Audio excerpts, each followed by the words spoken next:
Hello, everybody. What's going on? Back talking shit. And I like talking shit. I like having dialogue. I have been recording several things to put out there, get in the open. I want to talk about bullying. I saw the movie that everybody's talking about that refers to bullying. I want to talk about how, as a person who has been bullied, even as an adult, it's not just with the kids, even though I think that's where it kind of starts with the adults and it winds up with our kids, just like a lot of other BS. And I wanted to say that bullying to me is really kind of sort of accepted. It's okay to bully people. It's okay to talk about how things are gay or how things are, this way or that way or dumb or and to harass people in a way in which nothing can change or get done positively. And I know how I always trace it back to Barack Obama because I think he is amazing. I think he's being bullied by the Republican controlled, not the Senate, but the House.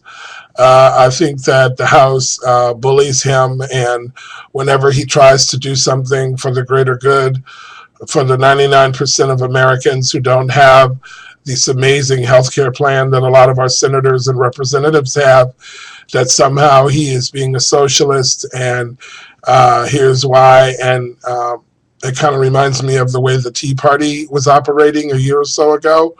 I don't know how mild they are now, but I just really don't hear a lot about them anymore, technically. And I just wanted to say that bullying has all sorts of shades to it. As a black man in the black community or in the community at large, I mean, all over, I am sort of dealt with like I'm black first. And most of my friends are not black, so I know this. I'm not making it up. This isn't some phobia. I really see and can tell when I'm being treated black first. And the way that looks is things like I've called different businesses to set up appointment for things, and I walk into the door, and because of using proper diction of over the phone, they don't connect it to who I am in person. Like, oh my God, you didn't use words like finna over the phone. So therefore, how could you be a black man? And you can see it in people's face. I'd like to say that it's primarily Americans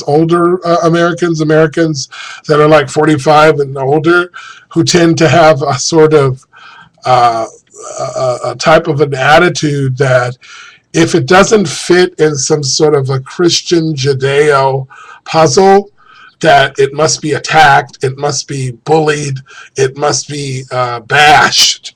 And I want to get away from that as an individual.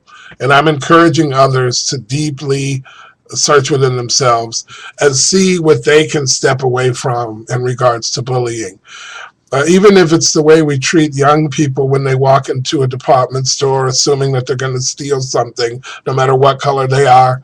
I worked for a major retail store at one time, and it was kind of unspoken, but we were kind of focusing and profiling on certain individuals because of what we felt. And instead of just like treating people equally, we would sort of bully them around and sort of make them want something in the store. And then when they didn't want anything, we automatically assumed that they were trying to steal. The way women are bullied, women are bullied into believing that abortion is wrong and you're a sinner, and there's been violence toward women in regards to abortion. And I just feel that when it comes to bullying, it's not just about kids being bossed around on a campus, even though that's just as deadly and very important. And thank God for people in that setting who have spoken out. But meanwhile, back at the ranch, there's a lot more going on politically, sociologically, and realistically when it comes to bossing people around and getting all butthurt because things aren't going my way or people aren't doing what I think they should do. I think bullying is dangerous. It's unfair. And it's unfortunate that people are being taught that that's the best way to handle situations rather than compromise or rather than see it from somebody else's eyes. To continue to feed ourselves this lie about, you're wrong, so I'm going to prove it. So don't vote for him. Don't support her. Don't back up. Don't pay her more. Don't let them have freedom of choice.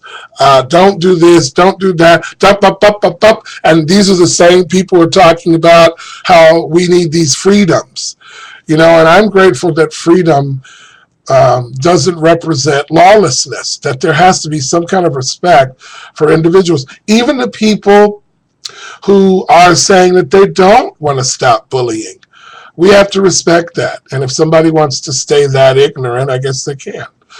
Anyway, just another little food for thought from Talking Shit. Thank you.